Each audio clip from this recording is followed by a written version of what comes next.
Josh Atkins, who's the lead designer on Fable, was showing, is just what an enormous difference he's made to the combat.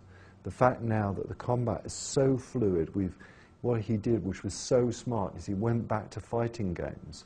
You know, he went back to games like Street Fighter and Soul Calibur, and he said, why can't we get this fluidity and smoothness of combat? Why can't we apply that to Fable 3? And just the fast weapon switching, the skill that you can put into combining your attacks together, how that feeds into the weapon morphing is all fantastic stuff. So I don't think it feels like RPG combat anymore, which to me, RPG combat, it kind of feels a little bit shoehorned in. You know, we used to do with RPG games, used to do combat, you know, kind of turn-based. And many Japanese games are still very turn-based in their combat.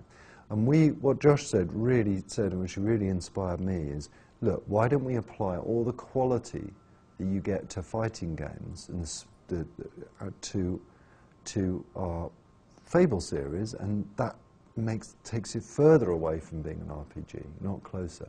Yeah, you've got swords, sure, you've got guns, yeah, and you've got magic, and in a sense, that makes it a more RPG because that's the fantasy side.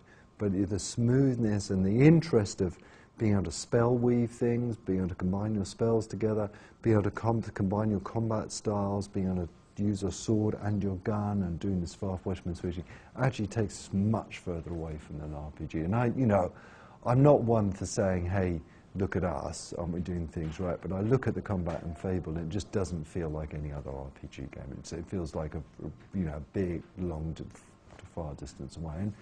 And games like Assassin's Creed are doing a good job with their combat as well.